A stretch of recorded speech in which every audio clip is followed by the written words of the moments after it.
kind of dive into our actual topic of the podcast, which now I feel like we're a real official podcast, like all of them who all have something in the title that doesn't actually get to the topic until 20, 30 minutes in.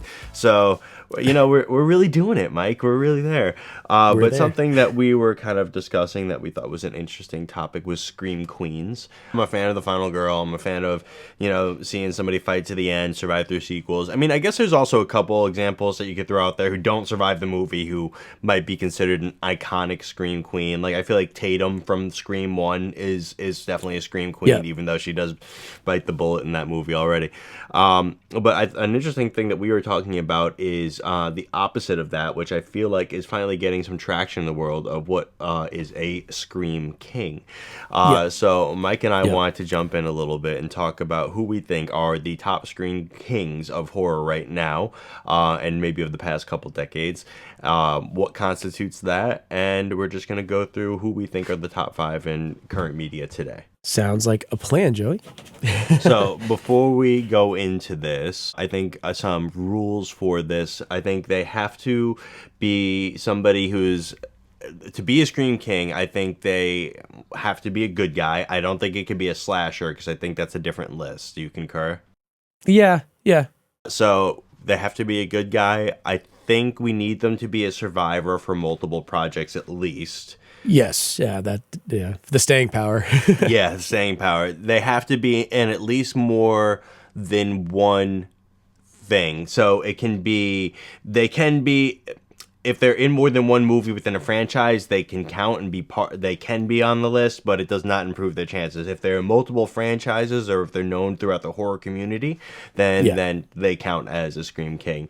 So I think before we get into our top 5, I wanted to go through some honorable mentions of people that we find to be Scream Kings, but maybe they didn't quite make the top 5 for maybe being only at one franchise or not having a wide variety of things. So first and foremost, I want to start with the Chucky series is Zachary Arthur. I believe he's about 21 years old, maybe even younger, but I think it's his first franchise. I'm not sure if he's been part of any other horror franchises out there, but the thing about him is he's been the lead of the show for 3 long seasons, and he's going to be the lead of the upcoming movie that's coming out. So I think he should definitely get a shout out. We got Bruce Campbell from the Evil Dead series. He is also another one who is very strong for one franchise, but also one of the most iconic people in horror there is. Mike, do you have anything to say about our friend Ash? I mean, Bruce Campbell is one of those quintessential Scream Kings, I would say, because he has a prolific career, obviously, but what he's known for is the Evil Dead and being Ash. And in the first movie too, just he encapsulates that out of fish out, not knowing what to do. I almost said fish out of water, but that's not the right word. It's just not knowing what to do. Protagonist of the story, taking everything in and really just being. And again, I guess we'll just put a spoiler warning on this whole video because.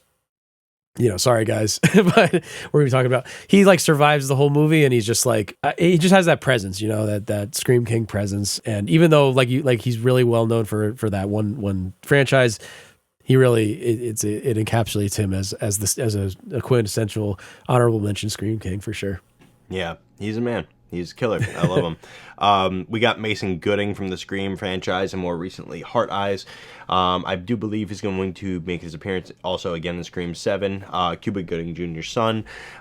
Pretty good actor. I don't think he's got the staying power to be a top 5 yet, but maybe. I don't know. He's putting out another horror movie, so let's see if he continues to do that over time. We got Alex Vincent, who played... little Andy Barkley from the Chucky series. He shows up in the first 2 movies, and then he came back for the live-action Chucky series, kind of going along with this whole, return to form, Halloween, Texas Chainsaw Massacre, Scream, all these movies where the longtime hero or heroine is coming back to the series. Yeah. So he's arguably one of the oldest ones. David Arquette for the Scream franchise, the unkillable Dewey Riley. Is that still count? I don't know. Go watch it and see. But one of the best characters in all of the Scream franchise. Absolutely. Kurt Russell, we got for The Thing and Escape from New York. Kurt Russell's the I man. definitely agree that he has that again, similar to Bruce Campbell and Ash. Like he's got that like that presence. He's a little more macho bravado, but he definitely has that like the rest of the stuff is unfolding around him, and he's just like staying stoneward through the entire film, especially for the Thing, and Escape from New York too, as well. And that's less of a horror movie, but definitely a more dystopian kind of situation. And so I think that's good. We have him in the honorable mentions category. And you know what, Mike? I know we discussed these before, but now I'm realizing we're missing a good honorable mention who could have probably been in the top 5, but I think he's got to be an honorable mention now because he's not there already, and I don't want to reorganize this mid-show. But I think Jamie Kennedy deserves a spot as Randy from Scream. I think arguably, despite he's only in a couple of movies, I think he's a horror icon. Yeah. I mean, especially also because he's more known as a comedian and for his comedic stuff. But yeah, definitely his contribution to the Scream franchise and horror lore in general. Yeah, exactly. So I think that's a good ad there, Joey. I like that. So for our number 5 pick, getting into the actual list, we have Alex Wolff from Hereditary. It's definitely interesting pick because he's definitely has a little less on his resume for being a Scream King than some of the others, but I think his impact in the horror community is very important. He's in a couple other movies. He's in Old, which, oh God, M. Night Shyamalan, will you just give me a good movie? You're killing me, buddy. I know. Yeah. I want to like you. I want to be your friend again, but you just keep doing these things. Did you see Pig? He's in that movie Pig. Did you see that? No, I didn't see that one. How was that? Nicolas Cage was in it. I'm just looking at it now, and I don't know. Is that it's more of a drama film, I think, but it looks really gritty. Like the poster looks awesome. I think, I gotta check it out. I do think Alex Wolff's work in Hereditary, and just I think that I mean his faces in that movie are like haunting, broke his own nose for it. I also think it is definitely top 5, maybe top 3 horror movies of since the year 2000. Like I think it's one of the scariest movies that we've had in a very long time. So I think it should count. And sticks with me all the time. And the fact that he's still pushing stuff out. I do think, and he's keeping into the horror genre now too. With we talked about Old and A Quiet Place, right? He's gonna be in the new Quiet or not? Yeah, he's in the newest one. So, and he's also in another movie, My Friend Dahmer, which I think is interesting. I think that was with Ross Lynch playing him, not Evan Peters. But man, I love when Hollywood gets into like they just have an idea or a character, and everyone's got to make their own version of it all at the same time. Why? It's like I got to jump on the train, right? Oh man. But yeah, I definitely like Alex Wolff's work, and I think he's got like because he started doing like the Naked Brothers Band stuff and really. He like kind of made this like pivot, it looks like, into like the horror world, and it seems like he's got more of that he's like picking up more of those projects. So yeah, I think that's really gives him a good up leg into this number 5 spot on the Scream Kings, the modern Scream Kings list. I'd like to see him work with Ari Aster again, or I'd like to see anything with A24 with both of them coming out again. Yeah. But it is interesting that both of them, the Naked Brothers Band brothers, both like pivoted more into acting, and how they're still staying afloat because they're especially him. I think Alex is arguably the more not famous but more successful in movie making right now. But the other one, I think his name's Nat. He's definitely still floating around as well. He was in Death Note. Nat. He was in the Death Note Netflix movie. Yeah. So, so he's doing stuff too, but I think Alex is a little bit more of a definitely Alex has more of a screen presence, I'd say, like it'd be cool if they did one together. Yeah. That actually would be pretty sweet. And, if they played brothers or relatives of some kind and did something together like that. Yeah. To move on to our number 4 pick. Yes, this one is somebody I had to think about, but I also kind of made sense when we started lining up some of his movies. A true legend of the 80s, one half of the two Coreys. We have number 4, Corey Feldman. His Yeah. movies that are most prominently listed in his horror resume are The Lost Boys, The Burbs, and him playing Tommy Jarvis in Friday the 13th, Part 4, The Final Chapter, and a very, very little bit of Friday the 13th, Part 5, A New Beginning. He has a cameo as his young self. And also, I mean, I wouldn't count these as part of it, but I think him being this 80s icon, I think The Goonies is not a horror movie, but it's got some scary elements to it. I completely forgot and that he was kind of this horror icon. And I think The Burbs also really ties this title on with him as our number 4 pick with a little bow, because it's not just a horror movie itself. It's a meta horror movie that's kind of examining horror tropes. And him being, you've seen The Burbs, right? I actually haven't. You believe that? Oh my God, I'm really excited for you then, because you have Especially quite Tom a Hanks great is in it. watch. I'm looking at it now. It's like it reminds me kind of The Money Pit, not in story at all, but just the feeling. It's that point of Tom Hanks's life. Yeah. Yep. You haven't seen The Burbs? Oh my God! I know. Settling in. Because this is is this before he did Big? I'm not sure. 1989, It's so right around. It's right around there. I think it might be right before, because I think Big was 90, so I think it was right before. But yeah, like you said, that era of Tom Hanks's career. Yeah. Yep. It's a great cast. Carrie Fisher's in it too. She plays the wife of Tom Hanks, sick. and it's a great little role for her. But it's so silly. It's so little. It's such a small story of just people being paranoid about their neighbors, but it's very funny and very creepy. And there's a lot of moments of the neighbors just kind of staring at the house, like all like suspicious, like and they're cutting to like everyone's different opinion, doing like those slow zoom ins on like their like when they hear a noise at the house. And Corey Feldman's just like this teenage kid that's part of it, and he's like hanging out with his adult neighbors as everything's going on, and him just like putting up his sunglasses and looking at it. It's just so it's such beautiful 80s comedy. I really think you would love this movie, Mike. Yes. Yeah, like, forget I the podcast. Leave now and go check it out. All right, see you guys. Oh my no, I will be doing this ASAP. I actually like too. I'm looking at a frame from the from like a thumbnail from the official trailer, and I like how the lighting is a lot of that uplighting. It looks like almost like, you know, the environment, like you said, it's like the suburbs, but it flips it on like the horror creepy end by having the lighting help that out. So I think I'm looking forward to that, like little bit of, like you said, horror comedy kind of stuff. So it's gonna be fun. Oh, it's on Netflix. Sick. Okay, it's all right, I'm so, definitely watching this. I might turn it on today. Actually, it's so warm, and it's just like they're in a cul-de-sac, so there's something like cozy about the movie.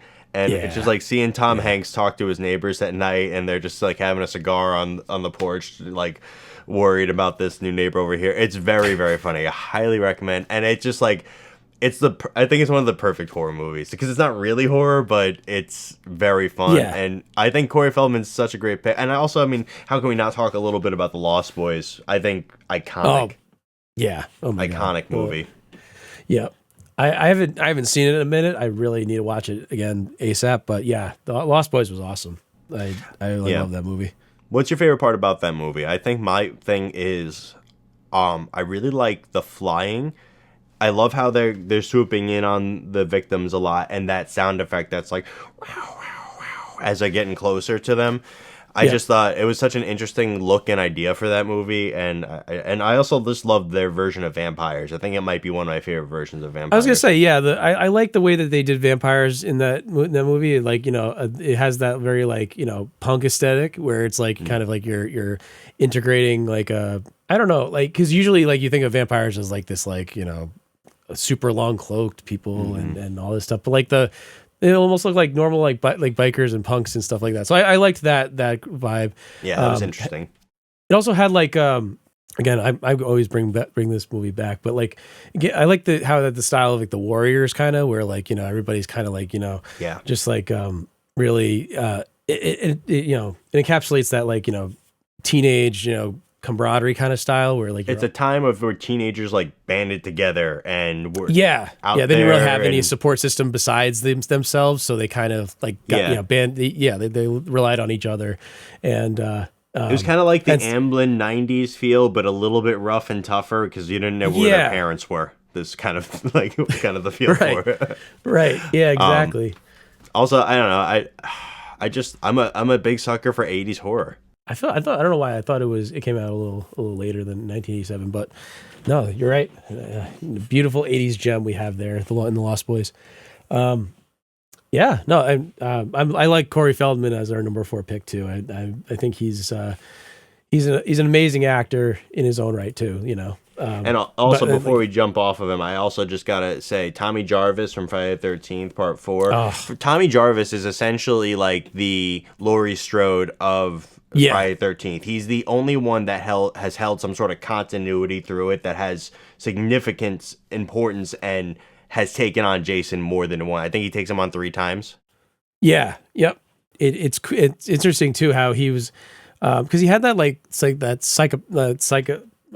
psychic power, right? That was like how he was able to go up against Jason. That was so he had some sort of like connection, I think, to him, or like he wasn't the telekinetic one. There was a girl that came directly after him that was a telekinetic. Okay, all right, that's what I was thinking of. There's always a killer versus a psychic at some point in every franchise. You gotta add that into the yeah. I don't know if actually he was connected to him psychically, because I know Jamie Lloyd was in Halloween 5, but I feel like he just maybe imagined him a lot before he became tough again in New Blood. Or was it New Blood? Or no, Jason Lives, when Jason actually comes back in the 6th sequel. That's when he gets a little bit more tough again. Our number 3 pick, which I've actually only seen a couple of these movies, but it definitely deserves a shout out, is Devon Sawa of Final Destination. So I'm a big Final Destination fan. I loved that series. I haven't seen the most recent one. Oh no, so because it okay, again, big spoiler on this whole thing, but the 5th one, the Final Destination, was the last one they made, right? They haven't made another one since? So the Final Destination is the 4th one with the cars. Right. Then okay. Final Destination 5 is the last one that we Final got. Destination 5. But it loops it back around to where we see Devon again at the end. Oh, yeah. So again, big spoiler, Final Destination, guys. But that was really an awesome way to end the whole thing too. I was super stoked about that when that happened. Are you nervous for the new one coming out? Yeah, I am. Just because of that like nice finality of the 5 there, where we came back around to where it started and everything like that. And honestly, like just to get back to our guy Devon here, I like him as a number 3 there, because he did he was a big staple of the 90s film, and he was the human form of Casper, which when Jody and I were talking about this, I completely forgot about that until he mentioned. He sent me a poster of Devon. Now he's like, it says, "Oh, I'm from Casper," and I was like, "Wait a minute, what?" And I looked it up, and I was like, "Oh shit, that was Devon." Yeah. So he was a little heartthrob back then. He was also the captain of the Little Giants. He was a big, he was a big kid back then. Yeah, I remember as a Giants fan, I used to, as a kid, I loved that movie because I love that movie. I watch it so often. It was a great movie. Yeah. Rick Moranis awesome. And what's his name? Al Bundy. No, Al Bundy's his name. Married with Children. I forgot his name. I love Married with Children though too. Yeah, he's great. He's great though. That's a great movie. Yeah, I didn't see many of these other. I saw that he's in a lot of 90s horror. I didn't see many of them. There's one called Idle Hands, something called Consumed, but all looks like they kind of had that like same kind of vibe that they were going for at a Final Destination. Right, right. I don't know if you've seen any of the Chucky series. I feel like I've brought it up a number of times on here. I used to be fun fact. I used to be terrified of Chucky as a kid. Like I couldn't even look at him. Like it was scared me so bad. Yeah. But what's really interesting about Devon Sawa, his interaction in this show is every single season he plays a different character because of his horror history. And this show is kind of like an homage to a lot of horror everything. Like there's a lot of call outs to other horror icons, Amityville Horror, Halloween, things like that. But Devon Sawa is just like him being in it is like a horror cameo in itself. And also like he's like you said, like being the lead of Final Destination, I think one of the most innovative horror films I've seen in my lifetime. I think he's very worthy of the list. It's one of those films where you kind of are like okay, how many more times can they do this? But like every time they come out with a new movie, you're like, okay, I'm here for this new style of and you know what's gonna happen, you know, like the setup, and once you know the setup and stuff, then you're kind of like, okay, how is this gonna happen? A little bit more. I mean, because sometimes it gets a little convoluted with like the design of death and all that stuff. But I do like how it has that kind of like it almost is like an existential thing. Like, can any of us really truly escape death? And like, we all have our time, and like that. It's almost like a kind of, you know, these kids are trying to figure out to beat death, but like, you know, and it's almost like real world where you're like, no, death. For all of us is like that kind of thing, and you know, we may not all have that like insanely Rube Goldberg machine-esque death that happens in Final Destination, but you know, our time all does come at some time. So I think that's just an interesting play where it's like you're like, oh, they're trying to you know, they're treating the act of having death be, and I know it is in the movie, it's like the narrative plot device that they are, you know, on death radar next because they chanced it, but I think it's just an interesting that they're like, oh, we're using death as our antagonist and we're trying to get around them and stuff, but really it's like our time's all going to happen at some time, but you just don't know when it's going to be, you know? Yeah, just find that interesting. I don't know.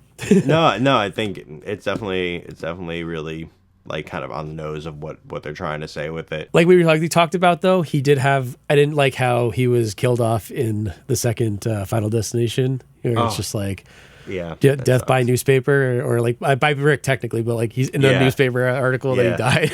I feel like the actor just didn't want to come back because the second one has a lot of continuity with the first. Like it's probably the most connected one out of all of them because you follow Clear in it, and I really like her character. I just want to take this moment to say I don't know what I want from movies when they kill characters from one movie in a sequel. Like, I don't know if there's a time ever that I appreciate it, because if they kill him off right at the beginning, I always kind of say, like, why'd you even bring him back if you're just going to kill him right in the beginning?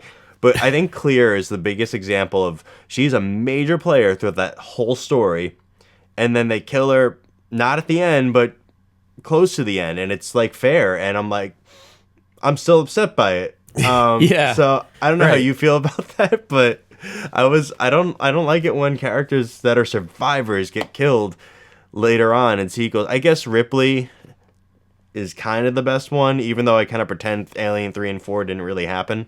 I was gonna say yeah. I don't know. I like the ability of anybody could pass away at any time. I think that's a good, because like they use that in a good way with Scream. Again, you know, we've already said a million times spoilers, but in Scream, when Drew Barrymore was marketed as like being in the movie, like, you know, and all that stuff, and then she ends up getting killed in the first 5 minutes. Like that kind of stuff really, like, I love that kind of stuff because it's like you're turning everybody's expectations on their heads. So I don't know. I guess like also you know, it depends on, like you said, it depends on how you do it. It has to be in a good way. It has to be in a way where like their character arc has finished, so that it's not like a cheap shot or a, you know, gotcha or anything like that. In that case, I'll say, like, again, spoiler alert, but I would say that Dewey's didn't hurt as bad. I think we kind of all expected a legacy character to go out, or maybe like Cotton Weary. I know we're sick in the Scream franchise, but this is probably the best one to refer to for this because they do that the most. As kill characters that, because everybody's pretty much on the anybody can get killed, you know, and kind of like Game of Thrones too, where like anybody on can get killed and stuff. So man, Randy hurt though when that happened. So so I think it's definitely like a sliding scale. It's not like a perfect, like, you know, there's certain ones that are going to feel cheap even though they might not be. But I do agree that like sometimes it's like, oh, you brought him back, but then you killed him. It's like, oh, why you bring him back then? Give him the same death as Devin, right? I mean, Devin's is probably one of the best examples of this on here. It's like, oh my god, it's like, why do you even make it through? And I kind of like that every Destination movie is focused on a different person, and I did like that Clear was still in it. I thought that was interesting because the second one also talks about like the ripples that the first movie made and how it's working backwards to clean it up, which is why it was good that the fifth movie brought us back to the first one again. It was like almost like like you said, the three and four got to be onto their own, like, I mean, and obviously Tony Todd ties every single one of them together. Actually, he's not in 3. Oh, right. Which always right. bothered me. 3 always feels like a little bit of an outlier. They only talk about the flight once, and it's really quick. Yeah. But I just kind of... What is with 3? What is with that one? I do like it, and I do like Mary Elizabeth Winstead. But yeah, this is going to be the last one of Tony Todd, or one of the last movies for Tony Todd coming out. Which, R.I.P. Horror icon. Can't be on this list. You are a killer, sir. You're an icon. You're all right, but you're not a Scream King. Right. You got to be on the side of good, I'm afraid. Although I did like The Last Candyman. I don't care what anyone says. We should keep moving because we're going to run out of time if we don't want to give them another 2-hour show here. Our number 2 spot was really difficult because I actually had this guy at number 1 originally because I think he absolutely deserves it for his facial expressions alone and how he can express fear better than any person ever. And I mean that with every other Scream Queen. And our number 2 spot goes to the wonderful, the hilarious, the horrified face Justin Long, starring in Jeepers Creepers 1 and 2, Barbarian, which don't tell me anything about because I've heard nothing about it. I don't want to. I still have to watch it. Drag Me to Hell, Tusk, and most recently, Goosebumps. Mike, do you have anything to say about the wonderful Justin Long? I think he's one of the best guys in Hollywood. Yes, Justin Long is awesome. I remember growing up as a kid watching the Jeepers Creepers movies, and those were like in the first one, it just was like at the end of that movie, again, we're just going to go to the endings because you know that, but when when his eyes are cut out or whatever, and then like the Jeepers Creepers guy comes in the back and he's like, that image is like burned into my brain as like, horrifying, one of the most horrifying memories of my childhood, honestly. But like, just like like you said, like the way he was able to express fear, like when they were driving and like Jeepers Creepers starts following him in the truck, and then like you're hearing like the and then like he's like, I don't know what the fuck to do. He's like, he's freaking out, and like he's so that real. Like kind of insane panic, and like he just every emotion was worn right on his face and in his expressions and stuff. I love when he's in the diner and he's like, he gets a phone call from the psychic lady and he's like, who is this? And it's just like, and they're yelling to everyone at the diner, can we get some help, please? And everyone just kind of looking at them confused. And it's not like those horror movies where it's like, Children of the Corn or something where the town's kind of in on it. It's like it was human because everyone's kind of like, what is it? Like almost like disbelief that anything bad's actually happening.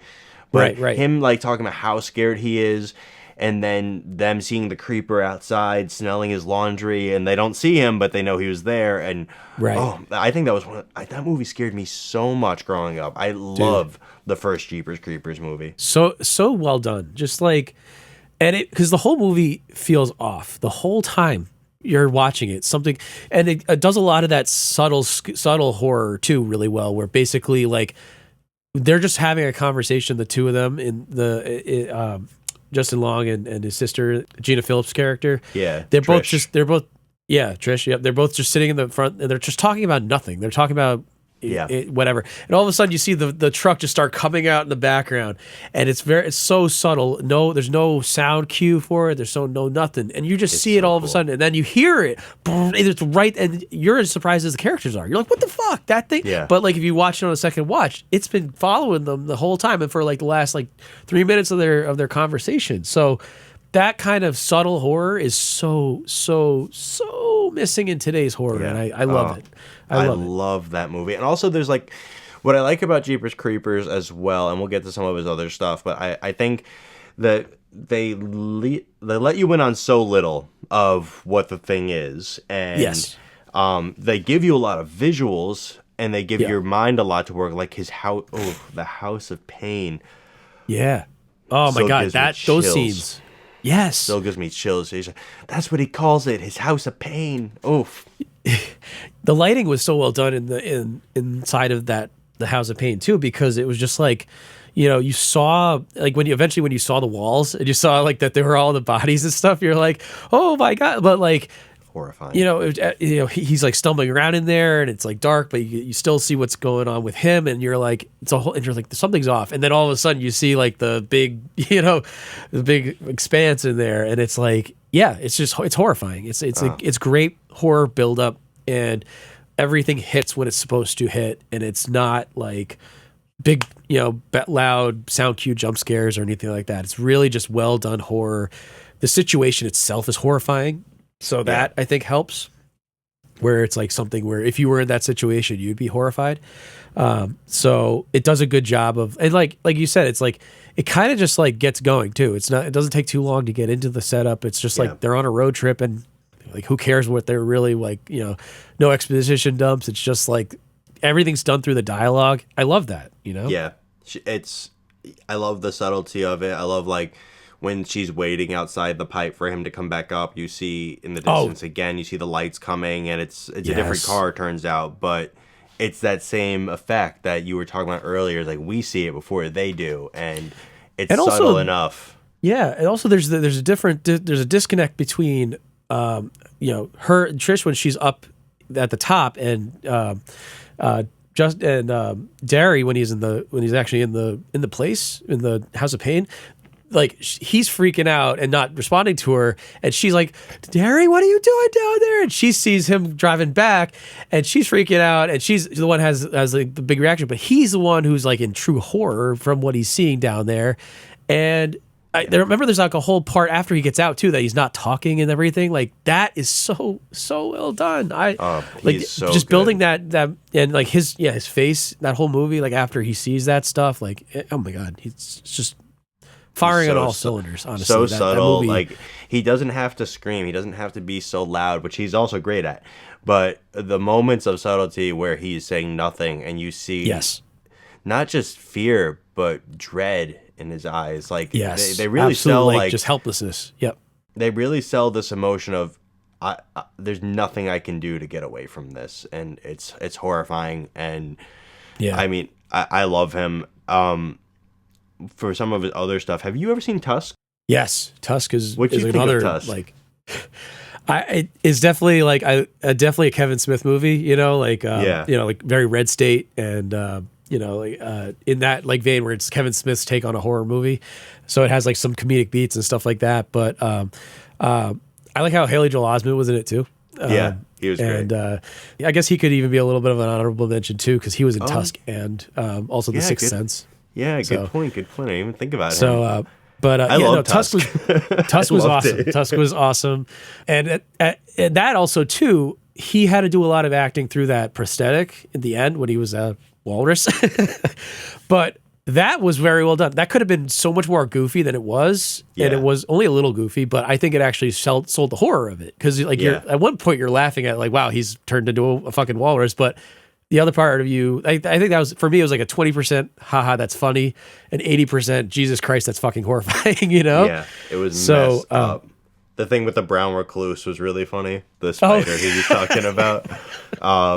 It is, you're right, because it is very funny, but I think that's also, I think humor and horror work very well together, and if you can infuse comedy into it, I think they're very similar in the rhythm and beats of it. But I thought that was a great movie, because the body horror piece of it is like seeing him as that and imagining like you being transformed is disgusting. But he still has that similar great Justin Long face where it's kind of like he really just sells like, what the F is going on here? Right. And he's built up in the beginning as not being that likable, but still by the end, you're like, you feel so sorry for him, even though he wasn't a very likable character in the beginning. Like you feel his plight. I mean, he's the protagonist, so like, of course we build to that, but the fact that he starts out as just this like really callous, like, podcaster, and he's like trying to do stuff for his clout and stuff like that, and then he gets like really humbled by this experience, and honestly like just deformed, and that whole arc is really well done in Tusk. I enjoyed Tusk. I have to watch it again. I saw it around when it came out, I think. Same. It's been years. I didn't see it in since theaters, but like whenever it first came out on like streaming and stuff. But yeah, definitely that movie. Whoa, that was. it was good, and I love Kevin Smith too. You know, he's a great director, so anything with his name on it, I'll give it a watch. To go to another high icon of horror, what'd you think of Drag Me to Hell? I liked Drag Me to Hell too. That one was that was Sam Raimi, right? Sam Raimi made that one. So another great visionary director. But yeah, that one that part at the end where she's actually dragged to hell. Yeah. That scene was really well done. And again, Justin's, I think, Justin Longface. Yeah, the Justin Long face. I was going to say, because that's like that was the pinnacle moment for me when you mentioned it in our listing here. When you're like, oh, Justin Long and he was in Drag Me to Hell. I was like, that scene, yes, exactly. Like that encompasses his whole Scream King. How he can make that face of like true, like fear, but then the dread of the situation, and he really sells it because the visual effects. They were good. Left to be desired, yeah. Left to be desired for sure, but like. His face selling it, and coupled with like her acting too was well done too. I think so. Basically, I'm just gonna for my part of the best part of that movie for me was that end scene. Same, yeah, I of agree. her getting dragged to hell, and that exemplifies Justin's Scream King presence there in that movie for sure. Oh, he kept the button and he gave it to her. Oh my god. I was like with her too. I was like, no effing way. After everything she's just been through, did you just hand that to her? I don't want to talk about Barbarian because I've been meaning to watch it for years and I have heard nothing of it. You know what? I haven't seen it either, so definitely in the same boat with you. And so for Goosebumps the show, I watched like 2 episodes of it. I did like Justin Long in it. I think he's great literally in everything he does, but for the most part I was kind of like I didn't care for the show. I was kind of upset of how much mashing into, like, each episode had multiple stories in it, and I was kind of upset by that, and I made me miss the old show more. Oh, and I don't mean to be that guy. I don't mean to be that dude, but I am. Yeah, I'm a little upset by how they've handled Goosebumps. I haven't seen the Goosebumps show, but from what I've heard about it and all that, like. They really, I feel like, mishandled Goosebumps. Everybody seems to not like the new stuff that they're doing with it, and but have you like actually gone back and watched the old show like as a I have. I know it's not that great, but it's a little cheese. But like you said, it's like each story gets its own like it's done well enough to be where like it's a good representation. I mean, if you read the books too, they're exactly. That same, it's a little more goofy, it's because of the acting and stuff, but like the story itself is being replicated pretty well from the books. So yeah, it's like, it's not that hard of a concept. I think it also would have been a good nostalgia bait kind of show. I know people say they don't like that, but if we had heard dun dun dun dun dun dun dun, and we got that feeling of the 90s, because they could have brought it back, and bringing back the 90s right now is kind of hot. I just feel like it should have been more like that, and it's not. It's definitely right now, and it's fine, and not every project's gonna be like that, but it's just not. I don't think it's a show that should have been that, or like it's like more prestigious too. It's like they're trying to make it a bigger show. Each season's meant to be like a whole through line, and it just bugs me a bit. And but not to blame Justin Long, but I think we should probably head on to our number one. We're already over an hour here, but our number one, not as emotionally tied to me, but undeniably the king of all screamers now, I'd have to say, is our boy Kyle Gallner of Nightmare on Elm Street remake, Jennifer's Body, Smile, Scream 5, A Haunting in Connecticut, Alien Code, and The Passenger. Yes, which we talked about last podcast. We did, yeah, and I'm glad that you brought it up because I think that's kind of what kind of kicked this whole thing off. But I remember seeing him in A Haunting in Connecticut. I believe that's his first one.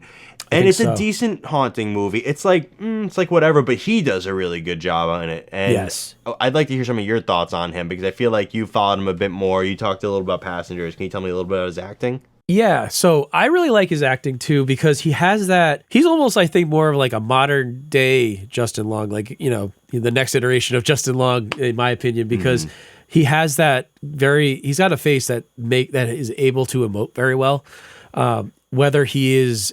And I mean, I guess his role in The Passengers would exclude him from his list, but good thing there's a lot of other ones where he's the good guy. Too much variety to ignore here.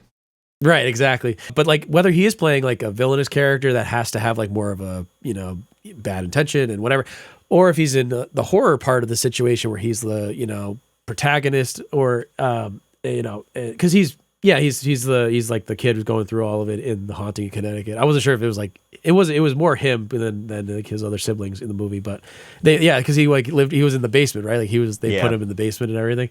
So he's got a very, very emotive face in that way, and kind of like, again, sets the stage for that, like, because like, we all have eyes, we're able to see that the situation is dreadful, but like his reaction to it is also like just like encompasses good acting, like it's not like you get taken out by, oh, they're trying to look pretty, or oh, they're not emoting quite well or something. Like what he's feeling, or what his character's feeling, he's able to emote that in his facial expression, in his movement. It's actually crazy. I never saw Jennifer's Body. Oh yeah, but it's on my list though to see it for sure. I'd actually like to hear your thoughts on him in Jennifer's Body from you. You know what I like about him in Jennifer's Body? Yeah. I feel like it kind of captures him at that time, because I feel like what's different about him and Justin Long's face is there's a lot of like almost sadness and weight that kind of comes with this guy's face.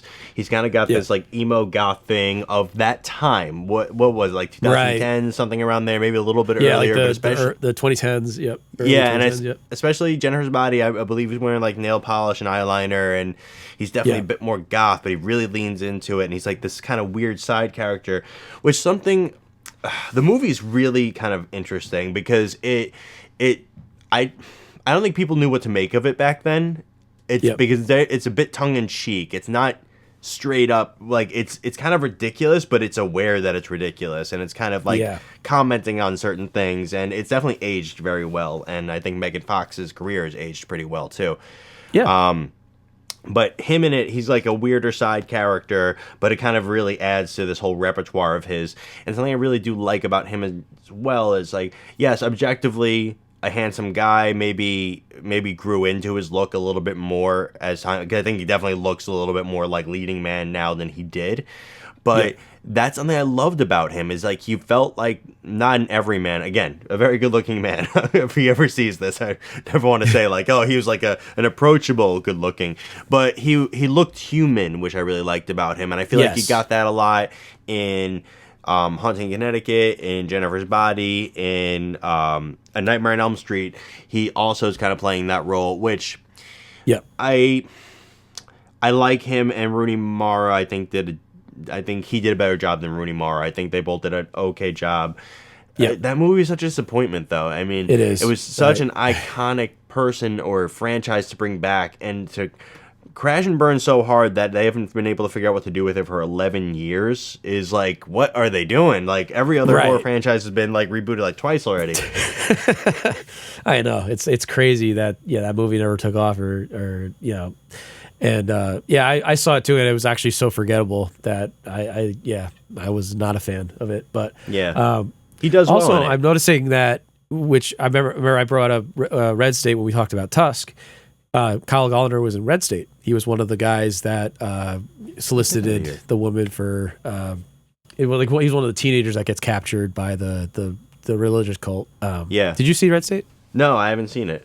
Well, actually, when we were at Quinnipiac, when we went to the 2011 Sundance, it was at that Sundance, and the Westboro Baptist Church, they picketed it because this movie is basically Kevin Smith calling the Westboro Baptist Church a bunch of fanatics. Oh, fun. They don't call them. It's their. I forgot what they call the group in the actual movie, but they basically. These teenagers they solicit a sexual encounter with an older woman online, and they go to meet her, and she ends up being one of these people, and they capture the three of them, and basically it's this fanatical religious cult that like want to make an example of these kids, so they are going to sacrifice some kind of thing. But like it's also a commentary on Waco, because it's like the Bureau of Alcohol, Tobacco, and Firearms, they get involved, and the FBI gets involved and stuff. So it's like a whole like, and then they're trying to like do the siege thing as well, and they start shooting at each other and whatever. So it's like one of those movies that gets into that. It's a good movie. It was Nicholas Braun's in it. He's the guy. He's from Yeah. He was it. Succession. Yeah. Yeah. And this other guy from Sky High. Oh, it was a little Sky High reunion, wasn't it? Yeah. Also, Michael Parks, the guy who was the in Tusk, who was the sailor in Tusk. He's Right. he plays the preacher in Red State. So another reuse of it. An actor. All these from, webs interconnecting in our choices here. It's I almost I know. It's almost like it's right up our alley. I have to check this out now. Right. But also back to Kyle. In the Smile franchise, he did I haven't seen Smile 2, but the first one was great, and he did a really good job in it. Sorry. What? I haven't seen either one. Oh, I know. I hate myself, awesome. and I keep seeing scenes from the second one in that like mirror hallway thing, and I'm Also, like, how have I not seen this movie? I'm so in the mad at second myself. one, I haven't seen it, but I wanted to talk about this little tidbit that Jack Nicholson's son Ray Yeah. plays the dead husband of the main character. Yeah. So he does his like Jack Nicholson face. So I'm like, I want to see it just even to see that, because everybody like has been saying that's been awesome. Yeah, I've heard the sequel's better than the first, and he looks like he's in both of them, so I'm interested to see what his character is. Yeah, I don't want to spoil the ending, but Don't tell me. I don't want to hear a thing. Yeah. So, but it's imperative that he's in both of them, and but he does a good job in it. What's that? That's because he's a Scream King. He's meant to be in all of them. Also, let me just see one thing here. So one thing I did want to mention too about Kyle is a little bit of a side note here, but a friend of mine, two friends of mine, John and Danielle, they're married. They're fans of the podcast. They watched our 2-hour long list episode last list. We got to send a gift basket for that. Yeah, exactly. And so John told me that Danielle actually met Kyle at a little meetup in New York City. That they were they were doing something in New York City, and there was a meetup thing, and she met Kyle Gallner, and she said that he was a great person and very approachable and all that. So I thought that was a nice little check in that box as well. And he also John also recommended me that there's this movie Strange Darling. I don't know if you've seen it. Kyle Gallner's in it, and it's a thriller movie, but he said to check it out. It's very Quentin Tarantino-esque in the style, Darling. I guess. He looks like he'd be an approachable guy. And you know what's something that's interesting about that, and I think this whole like list that we made, I think what I love about horror in general, it's such a interesting community, and it's like not just fans, creators too. Like they do take the time to like really speak to each other and be there for each other, and like, you know, at all these like conventions and stuff. And, you know, that just makes me so happy to hear that, because he does seem like an approachable guy, and he's been in so many things, and also criminally underused in Scream 5, I would say. I agreed. He should have had at least one other scene. I was really upset about that. But it always kind of like warms my heart to hear when people are actually nice, and you're like, oh, good, that's great to hear. They're actually a pretty good person too. I was hoping I was not just admiring their character. Right, exactly. It's like they're such a good actor that they made the character really approachable. Like, well, but they themselves aren't. No, yeah. So it seems like it's the complete not like that with Kyle. It seems like he's an awesome person, and I would love to meet him too. I think that'd be really cool. So it'd be cool if we got to interview like. If people like enough people listen to our podcast one day, we get to interview actual actors and filmmakers and stuff out there. Well, that we should we admire. We should make the gambit of CT Horror Fest or something like that, and interview some of our favorite actors. Oh, that'd be fun. We should do it. We'll bring mics and stuff, and we'll film. Yeah. Yep. I think that'd be really cool. I love that. Do you have anything else to add about our number one Scream King here? I'm curious if we missed any. So if anybody's listening, I'd love to hear your thoughts on who else is a bona fide Scream King in your opinion. Yes, I feel like there are definitely others that could have been on this list that we missed. No, I think we're good, Joey. I think we did a nice little conversation and got this conversation started so that everybody else can add in their thoughts and let us know what you guys think. Yeah. Let us know what you think. And as always, jump into any other episode of the podcast that you might have missed already. Let us know if there are any topics that you'd like us to cover in future podcasts regarding either production or movies and shows that are out currently. I don't know about you, Mike, but I have a ton coming up this month. I got Invincible, I got Cobra Kai finale, I got Yellow Jackets, I got White Lotus this month alone. When am I gonna do my work? Dude, I know so many big things are happening.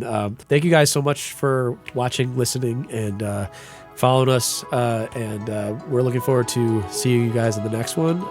Stay safe and keep on watching great movies. Bye.